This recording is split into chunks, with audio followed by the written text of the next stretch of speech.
It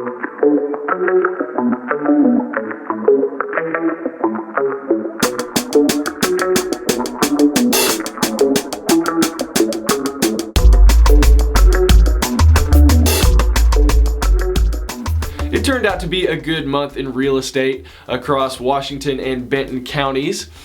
We actually saw an increase in year-over-year average sale price of 9%. So doing a little better than we did last year. And we actually saw a decrease of 16% in average days on market, which means homes are selling faster. And we also had a flood of properties come on the market here in January. Actually a 70% increase from the inventory that we had in December. So you home shoppers should have a good amount of homes to look through. Now, somebody asked me about my take on the broader economy and how that might be affecting our local real estate market. And first of all, I want to say I am not a psychic, a fortune teller, or an economist, so I really cannot predict the future here.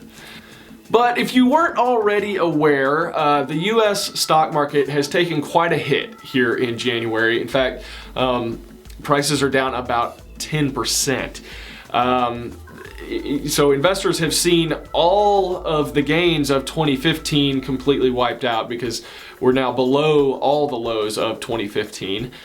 And all this is following after the Fed actually increased interest rates by 1/4 percentage point after having them at zero for a long time and pumping a lot of money into the economy after the 2008-2009 crash. So we've gotten off to a rocky start. Not sure what the future is going to hold there. And like I said, I can't predict the future, but the US has historically seen a recession every 2 to 9 years. 9 years is the longest that we've really gone without having a recession, and we're 7 years now. It's 2016. We're 7 years after that 2008 going into 2009 crash.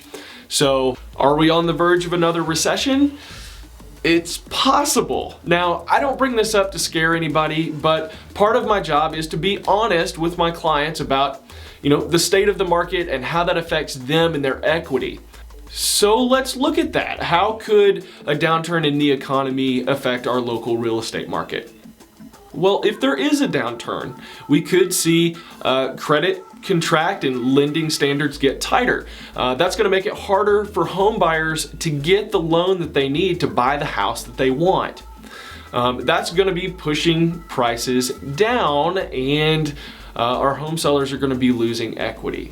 So what this means is that if you've been thinking about selling your home, now may be a really great time to get it in the market while we still have a strong buyer pool. And regardless of whether the economy goes up or down at this point, realize that real estate prices in this area have been rising since 2011. So now is the best time in half a decade to sell your property, regardless of what the market is going to do at this point. We know we've been in an upward trend, so it is a good time to get in. Now, if you've been thinking of buying a home, realize that now would be a great time to get in while you can actually get a property under contract, get a great mortgage, and pay a low rate, because we don't know what's going to happen to those rates in the future. So, if you'd like to see the numbers for your neighborhood or your city, give me a call. I'd be happy to run a comparative market analysis for you so we can take a look at what the market's doing and how it's affecting you and your property and your equity. So feel free, give me a call at 479-856-9422. You can always give me an email at my personal email address, coleybailey@gmail.com. Make sure that you're liking, sharing, subscribing to these videos. And if you'd like to get these updates as soon as they happen, make sure to go to my website, baileypremiumproperties.com, and sign up for the newsletter there. Once again, this has been Coley Bailey with Fathom Realty, providing your premium real estate experience. Thanks.